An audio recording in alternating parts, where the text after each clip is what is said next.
Allah Teala Quranla bağlı elə bir iş görüb ki, istəyib bütün əzalarımız Qurandan bəhrələnsin. İzə quriyəl Quran, əstəmiyolə, qulaq asın.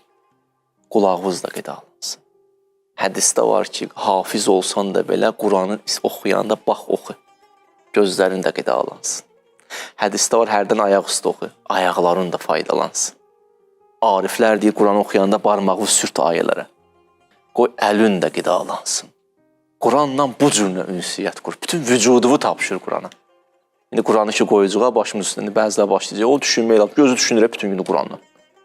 Düşəcək də aləm deyəcək yenə bir-birinə. Qardaş, o başına Quranı qoyanlar bilir də onu düşünmək lazımdır. Məşəl başı Qurana qoymaqla düşünmək lazım, ziddiyyət var.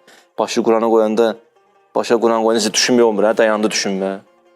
Bütün günü Quran düşünürsən, indi 15 dəqiq başıma Quran qoyanda ehtiram əlaməti olaraq aləm deyir bir-birinə. Yəni, bu niyə qoyuram başım üstə? Bu mənim başım üstə qoyulub.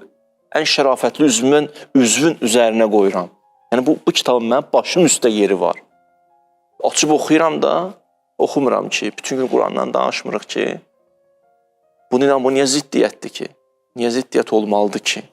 Yəni, mən həm belə ehtiramı saxlayıram bu kitabın, həm də otururam, oxuyuram, düşünürəm. Yaxşı. Fənsitu ayəsi gəlib, Quranı deyir, elə qulaq olsun ki, faydalanın. Bir dənə də belə bir ayə gəlib ki, əfəla yətədəbbərunəl Quran əm əla qulubin əkfaluha. Tədəbbür eləmirsiniz, niyə Quranla bağlı? Tədəbbür nədir? Oqtay müəllim. Tədəbbür odur ki, Quranı həyatına gətir. Həyatında da Quran görünsün. Gəldilər Peyğəmbərin xanımı dedilər, xanım, dedilər, bəli, Peyğəmbərin əxlaqı haqqında nə deyə bilərsən? Dedi, Quran oxumusunuz? Dedi, hə. Dedi, Quran onun əxlaqı idi. O evdəki deyir, evdəki deyirsə, bir nəfər dostlardan biri deyirdi ki, evdə əgər bir xanım kişiyə iqtida eləyirsə namazda, doğrudan deyir, həqiqətən o kişi 100% ədalətlidir. O yan bu yanı yoxdur da. Evdəki, bir sözdə piş namazın şərtlərindən biri nədir? Ədalət. Ədalət nədir? Aşkar da fiqdə belə deyək, açağı biraz. Aşkar günah eləməsin, fasıq olmasın. Deyir, evdə əgər kişi keçirsə qabağa, xanım ona iqtida eləyirsə, doğrudan bu kişi ədalətli kişidir. İndi bundan keç o tərəfə soruşurlar, ay xanım, deyir, bəli, Peyğəmbərin əxlaqında nə deyə bilərsən? Deyir, onun əxlaqı Quran-ı Kərimin özü idi.